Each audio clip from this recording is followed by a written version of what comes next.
Oiê! Oiê! Sejam muito bem-vindos a mais um episódio do nosso BíbliaCast! E hoje, minha gente, vamos continuar o livro que a gente começou no episódio passado, que foi Oséias, o profeta, tá? Hoje nós vamos ler Oséias 6, 7, 8 e 9 e no final, né, vamos fazer a nossa análise, aprofundando um pouco mais sobre tudo que a gente vai ler hoje e te ajudando mais ainda no seu entendimento bíblico, tá bom? Então fica com a gente até o final e abra sua Bíblia aí em Oséias 6. A obstinação de Israel. Venham, voltemos para o Senhor. Ele nos despedaçou, mas nos trará cura. Ele nos feriu, mas enfaixará as nossas feridas. Depois de 2 dias, ele nos dará vida novamente. Ao terceiro dia, ele nos restaurará, para que vivamos na sua presença. Conheçamos o Senhor, esforcemo-nos por conhecê-lo. Tão certo como nasce o sol, ele aparecerá. Virá a nós como as chuvas do inverno, como as chuvas da primavera que regam a terra. Que posso fazer com você, Efraim? Que posso fazer com você, Judá? O seu amor é como a neblina da manhã, como o primeiro orvalho que logo evapora.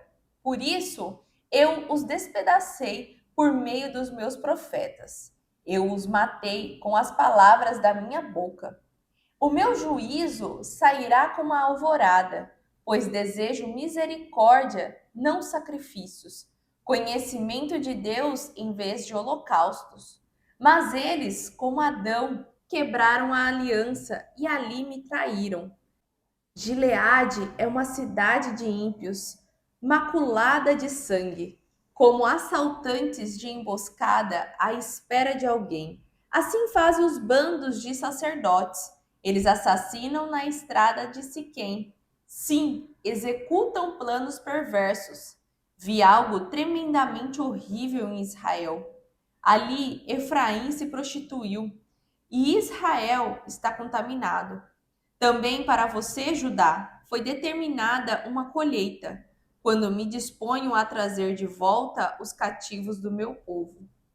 Oséias 7. Quando eu tento curar Israel, o mal de Efraim fica exposto, e os crimes de Samaria são revelados. Pois praticam o engano, ladrões entram nas casas, bandidos roubam nas ruas. Mas eles não percebem que eu me lembro de todas as suas más obras. Seus pecados os envolvem. Eu os vejo constantemente. Eles alegram o rei com as suas impiedades, os líderes com as suas mentiras. São todos adúlteros, queimando como um forno cujo fogo o padeiro não precisa atiçar, desde quando sova a massa até quando a faz crescer. No dia da festa de nosso rei, os líderes são inflamados pelo vinho, e o rei dá as mãos aos zombadores. Quando se aproximam com suas intrigas, seus corações ardem como um forno. A fúria deles arde lentamente a noite toda. Pela manhã queima como chama abrasadora. Todos eles se esquentam como um forno e devoram os seus governantes.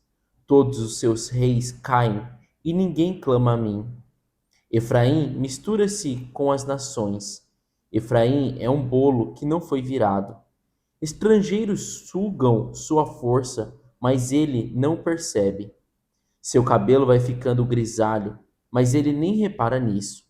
A arrogância de Israel testifica contra ele, mas apesar de tudo isso, ele não se volta para o Senhor, para o seu Deus, e não o busca.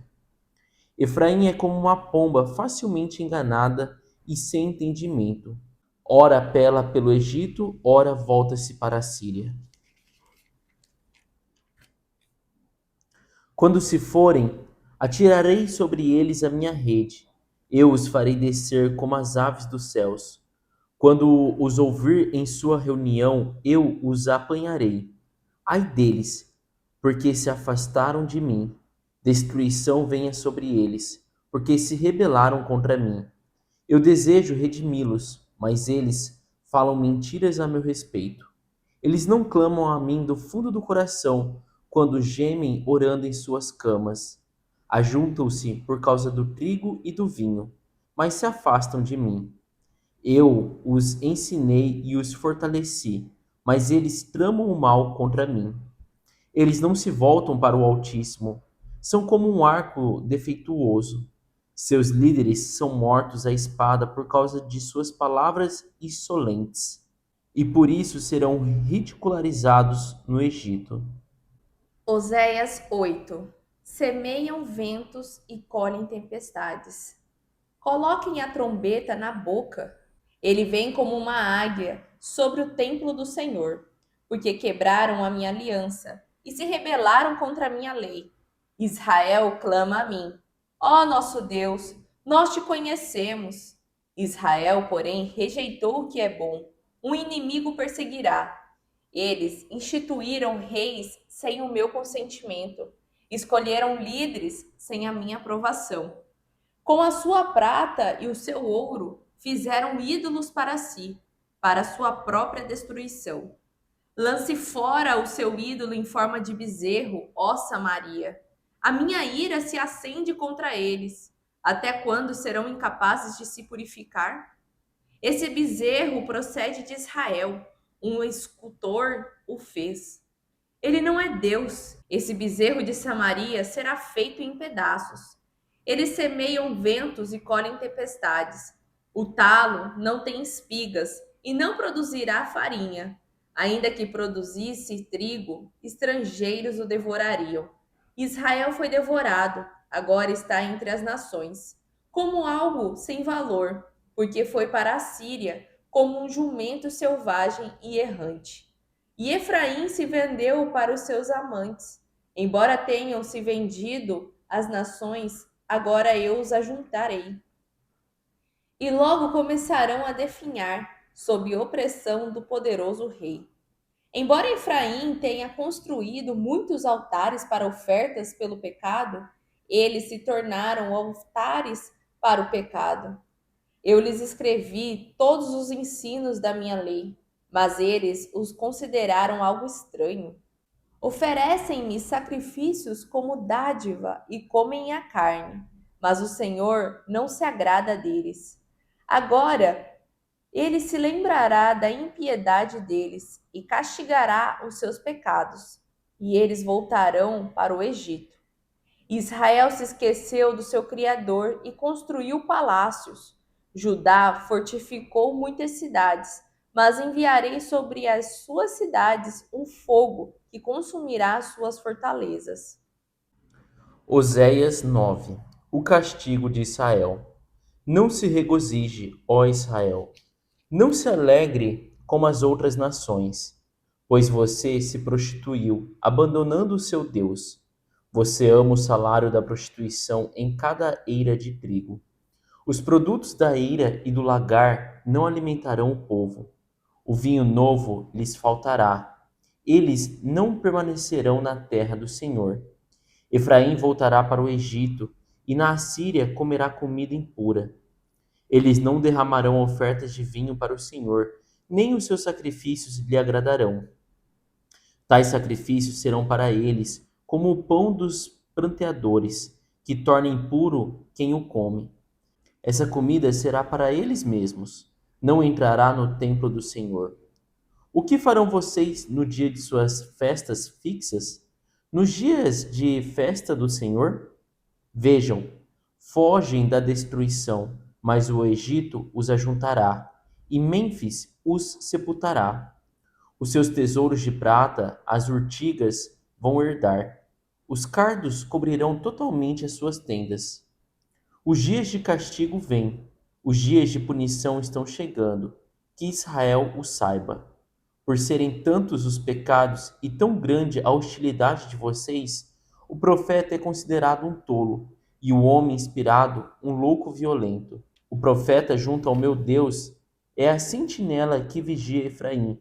Contudo, laços o aguardam em todas as suas veredas, e a hostilidade no templo do seu Deus. Eles mergulharam na corrupção como nos dias de Gibeá. Deus se lembrará da sua iniquidade e os castigará por seus pecados.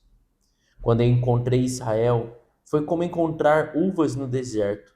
Quando vi os antepassados de vocês, foi como ver os primeiros frutos de uma figueira. Mas quando eles vieram a Baal-Peor, consagraram-se àquele ídolo vergonhoso e se tornaram tão repugnantes quanto aquilo que amaram. A glória de Efraim lhe fugirá como o pássaro. Nenhum nascimento, nenhuma gravidez, nenhuma concepção. Mesmo que criem filhos, porei de luto cada um deles. Ai deles quando eu me afastar. Vi Efraim plantado no lugar agradável, como Tiro, mas Efraim entregará seus filhos ao matador. Ó Senhor, que darás a eles? Dá-lhes ventres que abortem e seios ressecados. Toda a sua impiedade começou em Gigal. De fato, ali os odiei. Por causa dos seus pecados, eu os expulsarei da minha terra. Não os amarei mais. Todos os seus líderes são rebeldes. Efraim está ferido. Sua raiz está seca. Eles não produzem frutos.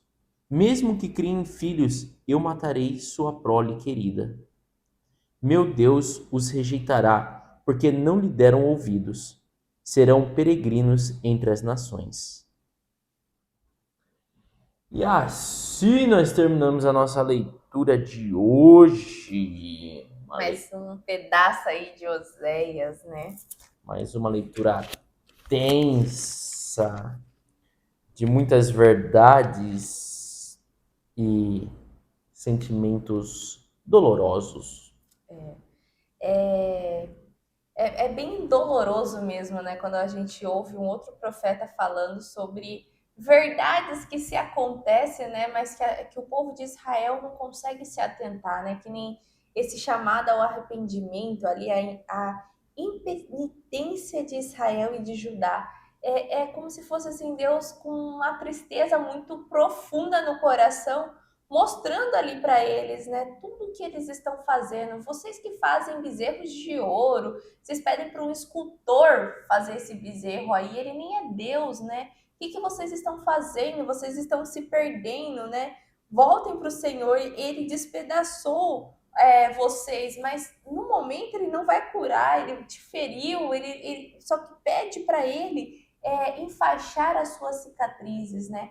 Então, é um momento aqui onde Oséias coloca muito, parece que o sentimento que Deus está com Israel ali, né?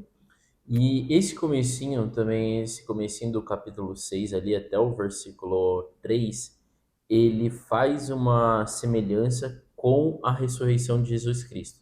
Então, tanto esse começo de Oséias, como a gente já viu lá em Jonas, que Jonas fica também 3 dias, né, na barriga do grande peixe, depois no terceiro dia, né, ele é vomitado, o peixe vomita ele. Aqui ele fala também no comecinho, vocês podem ver que ele fala, né, ele nos despedaçou, mas nos trará cura. Ele nos feriu, mas sarará nossas feridas.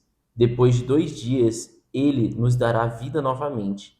Ao terceiro dia, nos restaurará para que vivamos em sua presença. Então a gente vai ver que num período curto de tempo aí, né, vamos dizer assim, antes da vida de Jesus Cristo, durante o exílio, não vai acontecer nada que vai durar só 3 dias, entendeu? Não existe nada que vai durar só 2 dias e no terceiro vai vir a restauração. Então, por isso, né, tem essa visão de que esse comecinho de Oséias 6, ele já está se referindo, né, com a vinda de Jesus Cristo. Mas daí depois, dali ele começa já falando sobre, né, até ali no versículo 4 a gente vê, né, que posso fazer com você, Efraim? Que posso fazer com você, Judá? Seu amor é como uma neblina da manhã, né, pesado. Como o primeiro Logo orvalho, né, passa, que né? logo evapora. Então, a gente viu aí o tempo inteiro, né, o 6, 7, 8 e 9, a gente vê o tempo inteiro usando essa linguagem poética, né, não sei se vocês reparam, mas não é é sempre assim, frases curtinhas, né? E não é um enredo, não é uma dissertação ali decorrida, são sempre ali umas afirmações curtas, de certa forma uma linguagem poética, mas a gente vê que os 4 capítulos que a gente leu hoje é falando para Israel, Judá e Efraim, né? A gente ainda viu bastante ali, ainda mais no 9 ele fala bastante sobre Efraim, é, que os três ali vão pagar, né? Tipo assim, os três vão sofrer consequências por causa do pecado que esse povo estava cometendo. Então, o tempo inteiro ele fala sobre esses pecados, ele fala assim, olha, eu vou me afastar de vocês, né? Tem umas horas assim que a gente lê e fala assim, nossa, que pesado, né? Que ele fala igual, tipo assim, igual no 9 ali, né? Ele fala assim, Efraim entregará os seus filhos ao matador. Antes era melhor que o filho morresse no ventre da sua mãe e que o peito ressecasse. Que, tipo assim, ele nem chegasse a gerar uma vida, porque essa vida vai sofrer, porque eu não vou estar com vocês, né? Então, tipo assim, é interessante, né, da gente ler, é doloroso, né? Mas Deus já tinha chamado, né? Já estava há muito tempo. Ele até que nessas leituras a gente vê, ele fala: seus líderes, os reis, eles estão todos corrompidos. Vocês não me pedem auxílio mais em nada. Vocês colocam reis que não fui nem eu que tipo assim pedi para vocês. Vocês estão totalmente vivendo como ímpios, né? E ele coloca assim: meu povo não tem como, ele não pode viver como um povo ímpio. Não é isso, não é esses os planos que eu tenho para Israel, Judá e Efraim. Então, tipo, vocês vão sofrer as consequências, vocês vão ser atacados, vocês vão para o deserto, vocês vão viver numa nação totalmente pagã, onde ele até adverte, né, sobre a comida. Vocês não vão conseguir festejar mais nada, a comida vai ser uma comida totalmente pagã. Já que vocês são tão pagãos, né? Então vão viver agora, né? Numa terra pagã, né? E ele vai muito de encontro com o que a gente leu ontem, né? E o que a gente vai ler também amanhã, porque Oséias é o tempo inteiro trazendo, vamos dizer assim, trazendo à tona todo o pecado, todo o desvio que Israel, Judá e Efraim cometeu e fazendo, né, a profecia do que eles vão pagar, né? Tanto eles como os povos vizinhos também. E aqui no 8 que eu achei assim bem bacana, fechando acho que toda a visão do que a gente viu ontem e está vendo hoje, é que o que Deus coloca, né, aqui para eles, que eles fizeram altares para pecar, e esses altares estão levando eles a pecar, né? Ele coloca assim: escrevi as grandes coisas da minha lei, mas para vocês consideraram algo estranho, né? Vocês sacrificam carne pelos sacrifícios das ofertas e a comem, mas o Senhor não as aceita. Agora se lembrará da sua iniquidade e voltará aos seus pecados, e eles voltarão para o Egito. Que é o que? Resumindo, eu fiz uma lei, mas você ignorou, você achou estranho, você acha melhor só pegar ali, vamos dizer, o que os outros te falaram para fazer, ó, se você pecar, vai lá e faz uma oferta tal. Mas não tem um coração aquebrantado, não tem um entendimento, você faz só por fazer, e não é isso a intenção do Senhor, sabe? E eu acho trazendo muito para os dias de hoje mesmo, né? Esse livro aqui, né? Esse livro que a gente está lendo hoje, a Bíblia, é algo que, vamos colocar aí, na casa de 90% da população existe uma Bíblia. Mas eu, às vezes, julgo a dizer que 5% das pessoas já leram ela completa, de início a fim. Por quê? É algo que você fala assim, nossa, é muito estranho começar a ler, meu Deus, é difícil de entender. E aí você prefere o que às vezes abrir um podcast, abrir um vídeo e assistir ou ver um vídeo no Instagram de 90 segundos. O que aquela pessoa está se ensinando sobre, vamos dizer, conduta para você enriquecer, pegando lá a parte de provérbios. E você começa a aplicar sem nem entender direito, sabe? Eu acho que assim, do mesmo jeito que Deus estava angustiado ali, irado um tanto com o povo de Israel, eu acredito muito que ele esteja um pouco entristecido com nós de hoje em dia também, que olha para a Bíblia, e é comum a nós também, eu me incluo nisso, de pegar e falar assim, é muito difícil de ler a Bíblia. E aí, do que a gente falar que é estranho, a gente fala que é difícil. Eu não consigo entender ela. E com isso, a gente acaba só pegando algumas partezinhas ali, aplicando na nossa vida, sem nem entender a fundo. Como o exemplo da Páscoa mesmo. Uma data comemorativa onde todo mundo comemora, mas você sabe o real significado? A gente já falou sobre esse real significado lá atrás, sobre o início de tudo da Páscoa. Mas às vezes a gente entra como ritual, né? Como algo copia e cola, do que saber exatamente a fundo. E é isso que Deus deseja conosco, né? A profundidade, não um relacionamento raso sobre até onde eu posso ir, aquele assim, até onde eu posso fazer para não pecar. Não, não é sobre isso, qual é a sua linha de limite. É o que Deus deseja comigo, né? Por que eu não posso fazer tal coisa? O que isso envolve, né? Como eu posso ser Cristo aqui na Terra, né? Porque aqui a gente ainda está no Antigo Testamento, mas hoje nós vivemos Novo Testamento já. Então, o que Deus deseja também com a gente é ter um coração como Cristo, né? Ter uma conduta melhor sempre. E não só ficar aí fazendo, vamos dizer, igual aqui deles. Faziam ofertas achando que Deus ia perdoar os pecados deles só pela oferta. E não é isso, gente. Então, já te parabenizo também que você está lendo de verdade a Bíblia. Espero que você esteja aprofundando também teu conhecimento. E não só aprofundando, né?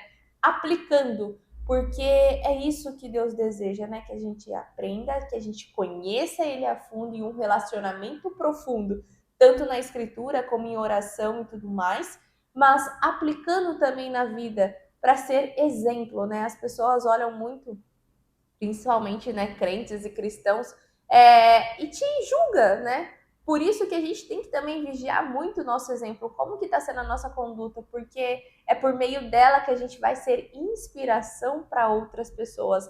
Assim também é disseminar o evangelho, né? Assim também é você trazer pessoas para Cristo, às vezes pelo seu próprio exemplo, e não é sobre ir lá e falar, olha, estava dito isso em Oséias 8, versículo tal, não é isso. É mais pelo exemplo também. E acho que é isso, né? Legal. Acho que é isso que a gente tem para compartilhar com vocês. Espero que essa leitura do livro de Oséias também esteja sendo profundo para você. Não leia só como sendo um povo de Israel, mas trazendo também nós sendo o povo de Israel com erros e pecados que a gente possa estar cometendo hoje e estar melhorando para agradar o Senhor. Tá bom? Acho que é isso que a gente tem para compartilhar com vocês. Amanhã a gente continua mais o livro de Oséias, né? Porque ainda não acabou. Ele vai até o capítulo 14, tá bom? Então, a gente se vê amanhã. Já se inscreva no canal, ativa o sininho e esteja aqui conosco, tá bom? Um beijo e tchau! Tchau! Oiê! Parabéns! Você concluiu mais um episódio do nosso BíbliaCast. Aqui do lado já deixei o quê? O nosso canal para você estar se inscrevendo e aqui abaixo o sininho para você já deixar ativado e ser notificado sempre quando a gente lançar o próximo episódio. E o próximo episódio já está aqui também para você estar assistindo e crescendo cada vez mais espiritualmente, viu? Então vai lá, já clica aqui e já assista o próximo episódio. Nos vemos! Tchau!